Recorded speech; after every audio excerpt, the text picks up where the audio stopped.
Hello good morning Sitaram हर हर महादेव અને જા જા કરી જય શ્રી કૃષ્ણ। તો મિત્રો આજે તારીખ થઈ ગઈ છે 4/8/26 અને વાગી ગયા છે બપોરના 11:30 અને દીપ્તિબેનનો બ્લોગ આવી ગયો છે। તો આજે આપણે મસ્ત મજાની રેસીપી બનાવી છે, વરાળિયું શાક બનાવી છે, એટલે તમે લોકો વિડીયોમાં જોડાયેલા રહેજો। તો જો મસ્ત મસ્ત આપણે રેસીપી તો બનાવી છે, પણ મારી પાસે કંઈ છે નહીં એટલે હું આ રીતે રાખું છું તમને બતાવવા માટે, બરાબર। તો એના માટે તો સૌ પ્રથમ તો જો મેં વરાળિયું શાક બનાવવા માટે આ રીતના નાના નાના રીંગણા લઈ લીધા છે। એ રીંગણાને મસ્ત મજાના જો ચેકા પાડી દીધા છે ચારે સાઈડ।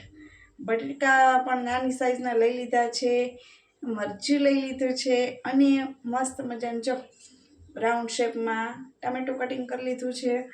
એટલે આ રીતનું આપણે વરાળિયું શાક બનાવવાના છીએ, તો વિડીયોમાં જોડાયેલા રહેજો। તો સૌ પ્રથમ તો જો આપણે એડ કરી દઈએ ચણાનો લોટ। આ 2 વ્યક્તિનું હું શાક બનાવું છું, બરાબર। થોડો ચણાનો લોટ એડ કરી દેવાનો, પછી એડ કરવાની છે માંડવીનો ભૂકો એડ કરશું મસ્ત મજાનો। એની ઉપર આપણે એડ કરશું તલ લઈ લીધા છે। પછી એડ કરશું કોથમરી। જે કોથમરી વગર તો શાકનો ટેસ્ટ જ ન આવે, કોથમરી એડ કરી દેશું।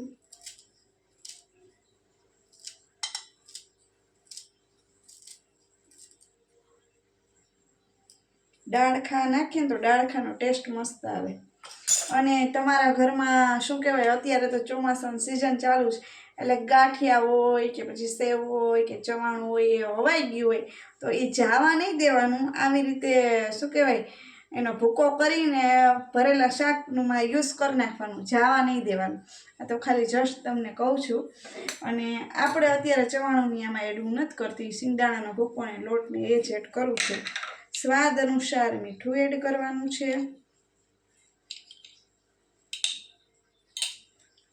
પછી એડ કરશું આપણે મસાલા,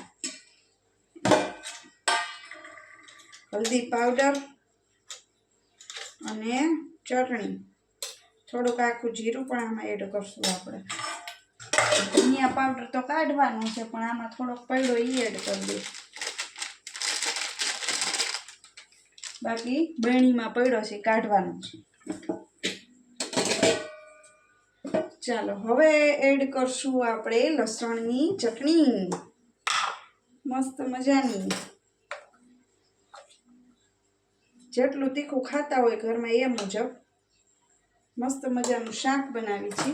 અને હવે એડ કરશું આદુ,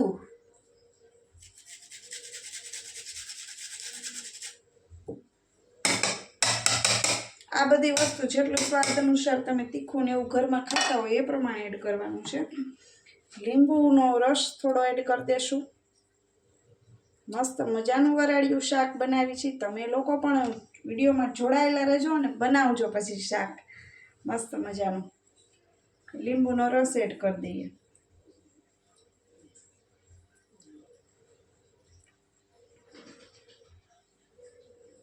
પછી તેલ એડ કરી દેશું મિક્સ કરવા માટે, શુગર, ખાંડ એડ કરી દેવાની, જેવું ગળ્યું ખાતા હોય ઘરમાં એ પ્રમાણે। હવે આપણે ગેસની ફ્લેમ ઓન કરી દઈએ,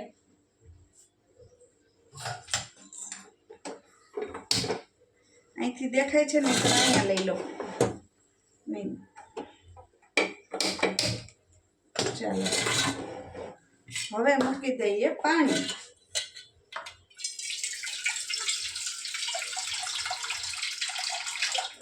પાણીને સ્ટીમ થવા દેવાનું છે, પછી આપણે મસાલો ભેળવી દઈએ, ઉપર મૂકી દેવાનું આ રીતનું વરાળ સ્ટીમ થવા માટે ચાયણી આપણે મૂકી છે। ઘણા ઢોકળિયામાં પણ ડાયરેક્ટ મૂકી દેતા હોય, અને આપણે આજે આ રીતે કરીશું। પાણી આપણું સરસ મજાનું સૂકે ઉકળી જાય ત્યાં સુધીમાં આપણે આ મસાલો ભરી લઈએ। બરાબર. જો આ રીતનું હાથેથી મિક્સ કરી નાખવાનું અને 1 બાય 1 ભરતો જવાનો. મસ્ત મજાનો આપણો મસાલો. અને જો તેલની જરૂર પડે આમાં તો પાછું તેલ એડ કરવાનું. બહુ કોરો મસાલો મને પર્સનલી ન ગમે, એટલે એકદમ ભીનો એવો રાખવાનો. જો બની ગયો આપણો મસાલો. હવે આ બધું ટમેટા, રીંગણા બધું જો આમ ભરી દઈએ ખબકે મસ્ત મજાનું છે ને. બાકી કાંઈ ઘટે તો જિંદગી ઘટે. બરોબર ને વિવેકભાઈ? તમારી કોમેન્ટનો આન્સર. અને મિત્તલબેન શાક બનાવજો પાછું ભરવા બેંગન. જે આ રીતનું આપણે 1 બાય 1 મૂકતા જશું એવું છે. બાકી વરસાદ ભાઈ તો ગયા હો હાવ.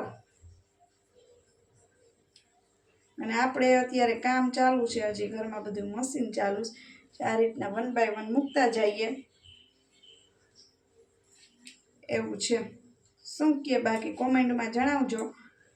અને જો પહેલી વાર દીપ્તિબેનનો આ વિડીયો જોતા હોય તો ખાસ ચેનલને સબસ્ક્રાઈબ કરવાનું મારા વાલા ભાઈઓ બહેનો ભૂલતા નહીં. સબસ્ક્રાઈબ કરી દેજો. અને બટેકા પતિદેવ માટે. પતિદેવ છે ને મારા, એ રીંગણા ને એવું ખાઈએ, એવું તો નથી કે સાવ નથી જ ખાતા, પણ ઓછું ખાય. ક્યારેક ક્યારેક આવા ભરવા બેંગન ને આવું બધું હોય તો વળી ખાઈ લે. વળી જમવા ટાણે કીધું ઓલું કરે તો કે હવે નહીં ખાવું, એટલે આપણે બટેટા પણ ઓપ્શનમાં રાખીએ છીએ. નહીંતર હું તો એકલા વરાળિયા રીંગણા જ બનાવવાની હતી કે તો એવું નથી કરવું. અને આપણે આ રીતનું બનાવી નાખીએ.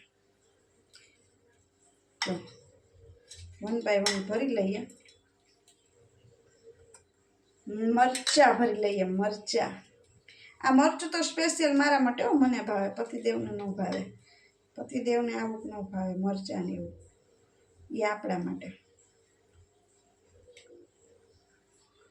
એ પણ સ્ટીમ થવા દેવાનું. અને પછી કેવું કે આમાં મરચું, ડુંગળી, ટમેટું એ છે ને ઝટ ચડી જાય સ્પીડમાં. પણ રીંગણા બટાકાને વાર લાગે. એટલે એવું લાગે તો થોડી વાર રહીને જોવાનું. જો સ્ટીમ થઈ ગયું હોય રીંગણાની ટમેટું ને ટમેટું ને મરચું, ડુંગળી એ તો પછી એને કાઢી લેવાનું. રીંગણા બટેટાને સ્ટીમ થવા દેવાનું. એક યાદ રાખવાનું. ડુંગળી પણ ભરી લઈએ. એ ડુંગળી મને ભાવે હો પાછું એવું બધું.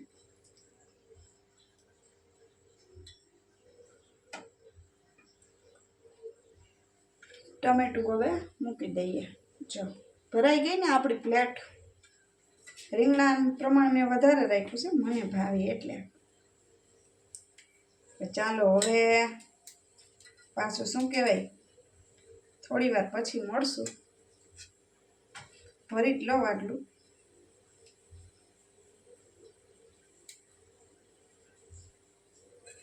પાણી ઉકળવા માંડ્યું છે આપણું. અને મસાલો બચ્યો એને વઘારમાં નાખી દેવાનો, ફેંકવાનો નથી. એનો યુઝ કરી લેવાનો છે મસાલાનો.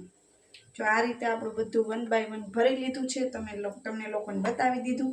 થોડોક એવો મસાલો બચ્યો છે જેને આપણે જવા દેશું નહીં. એ આગળ તમને સમજાઈ જશે. પ્રોસેસ બતાવી દઈશ કઈ રીતે. હવે આગળની રેસીપી જોવા માટે વિડીયોમાં જોડાયેલા રહેજો. ચાલો. અને માથે મૂકી દેવાની થાળી, એટલે વરાળ છે ને બહાર ન જાય. ચાલો થોડી વાર પછી મળીએ. ચાલો આપણું શું કહેવાય વરાળિયું શાક બનાવ્યું છે તો સ્ટીમ થઈ ગયું છે. હવે તમે જોઈ શકો છો સરસ મજાનું. અને મેં ચેક પણ કરી લીધું છે સરસ મજાનું. જો એકદમ ઇઝી રીતે ચેકો પડે છે. આ રીતે કરું છું તો એટલે બધું શાક એકદમ સરસ સ્ટીમ થઈ ગયું છે. હવે એને આપણે સાઈડમાં લઈ લઈએ અને તેલ મૂકી દઈએ.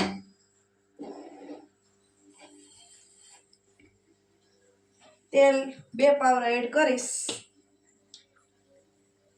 બોટલમાં જ નાખું છું. એટલે મને તો આઈડિયા હોય, તમને લોકોને કહું છું. 2 પાવરા તેલ એડ કર્યું છે. મસ્ત મજાનું દીપ્તિબેન શાક બનાવે છે વરાળિયું. તમે લોકો ખાજો પાછા, વરચીલી ખાઈ લેજો. અને એક ફરમાઈશ હતી કે ભરેલા રીંગણા બટેકાનું શાક બનાવો, એટલે આપણે જે વરાળિયું શાક બનાવ્યું છે એ મને મગજમાં આવી ગયું. એટલે વિડીયો જોતા હશે તો ખ્યાલ આવી જશે એમને.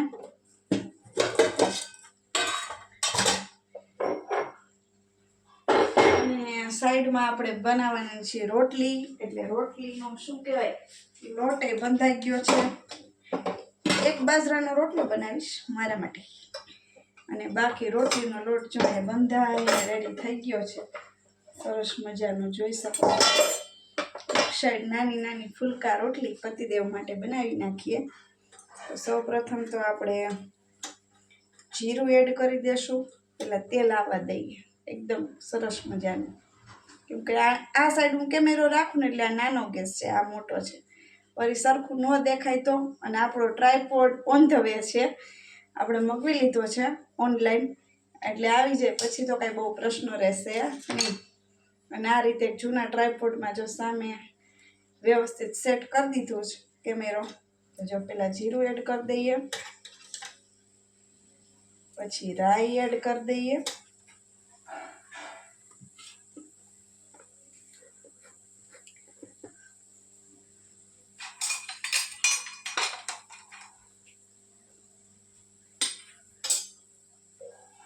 મીઠા લીમડાના પાન. આપણે મારા મમ્મીને ત્યાંથી હમણાં લઈ આવી ત્યાં મસ્ત મજાના. મમ્મીને ઘરેથી લીમડો લઈ આવી ત્યાં સરસ ફ્રેશ. કેમ કે મારા મમ્મીને ઘરે મસ્ત મજાનું લીમડાનું શું કહેવાય કુંડું છે, એને ઘરે ઝાડવું છે લીમડાના પાંદનું. એટલે આપણે ત્યાંથી લીમડો લઈ આવ્યા છીએ. જો તેલ આવી ગયું છે આપણું એકદમ સરસ મજાનું. હવે એમાં એડ કરી દઈએ એરોપ્લેન હિંગ. એરોપ્લેન, હા એરોપ્લેન જ છે. મેં કીધું આ વખતે ડીમાર્ટમાં કદાચ ફરી ગઈ હોય એવું લાગ્યું. ડબ્બીનો શેપ ફરી ગયો છે. પેલા કેસરી કલરમાં હતી ડબ્બી. હવે એડ કરી દઈશું મીઠા લીમડાના પાન.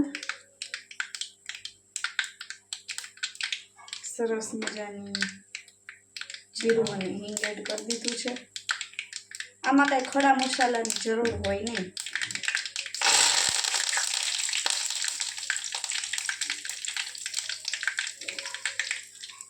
પછી આ આપણે કરી છે ટમેટાની પ્યુરી.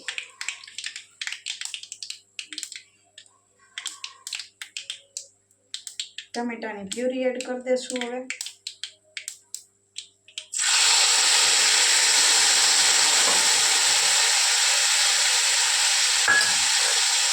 ડુંગળી એડ કરી દેવાની છે ઝીણી કટિંગ કરેલી. પછી એડ કરી દઈશું હલ્દી,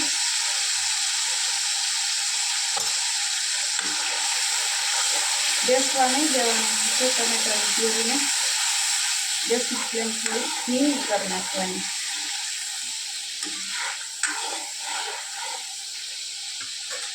એવું લાગે કે પાણી નાખવાની જરૂર છે, તળીએ મસાલો બેસે છે એવું લાગે તો પાણી એડ કરવાનું. તો આપણું તેલ સરસ છૂટું પડવા માંડ્યું. હવે જે મસાલો બચ્યો તો એ આપણે નાખી દેવાનો, એડ કરી દેવાનો મસાલો. એટલે એનાથી આપણી ગ્રેવી ઘાટી થઈ જાય.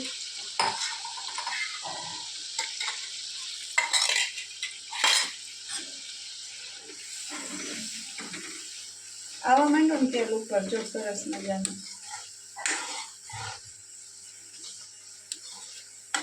જોઈ શકો છો મસ્ત મજાનું.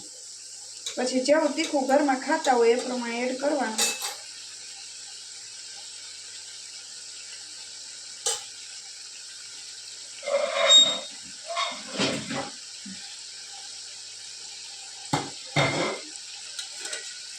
જ્યાં ગરમ છે આપણે જે સ્ટીમ કરેલો રીંગણા બટાકા એકદમ શું કહેવાય તેલ આવી ગયું છે સરસ ઉપર. એની અંદર હવે આપણે રીંગણ એડ કરી દઈશું. મરચું, આ બધું ધીમે ધીમે 1 બાય 1 એડ કરવાનું. એનું એમ કે ભાંગી ન જાય. જો બટાકા એડ કરી દઈશું.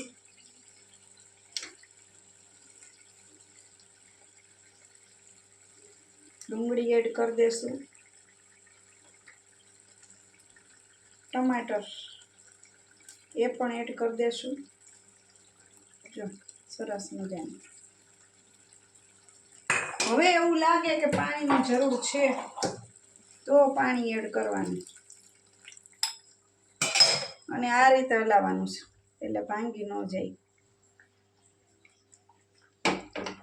પછી એને થવા દેશું આપણે સ્ટીમ.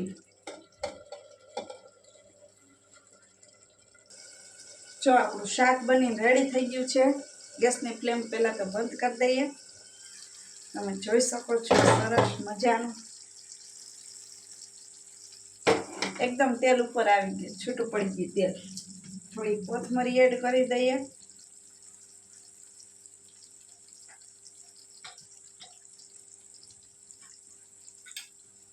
છે ને બાકી મોજ. બહુ હલાવશું નહીં તો ભાંગી જશે. એકદમ સરસ મજાનું શાક બનીને રેડી છે. તો તમે લોકો પણ વર્ચ્યુઅલી ખાઈ લેજો. અને હજી સુધી જો ચેનલને સબસ્ક્રાઈબ ન કરી હોય તો ખાસ ચેનલને સબસ્ક્રાઈબ કરી દેજો. કરવાનું ભૂલતા નહીં સબસ્ક્રાઈબ, જો પહેલી જ વાર મારો વિડીયો જોતા હોય તો. અને આવા જ અવનવા વિડીયો આવતા રહેશે. અને રેસિપીમાં તમે પણ કોમેન્ટમાં લખી શકો છો કોઈ ફરમાઈશ હોય રસોઈ માટેની, તો આવડતું હશે એ હું તમને લોકોને વિડીયો દ્વારા બતાવીશ બનાવીને સરસ મજાની. કેમ કે દરેકનું શું કહેવાય અલગ અલગ હોય રસોઈ બનાવવાની રીત, એટલા માટે. એટલે તમે લોકો આ એક ફરમાઈશ માટે જ હતું વરાળીયું રીંગણાનું શાક એ બનાવેલ છે. એટલે તમે લોકો પણ કોમેન્ટ કરીને જરૂરથી જણાવજો. તો આવા જ અવનવા વિડીયો આવતા રહેશે દીપ્તિબેનના કિચનમાંથી. ચલો ફરી મળીશું નવા વિડીયોની સાથે. ત્યાં સુધી બધા લોકોને બાય બાય.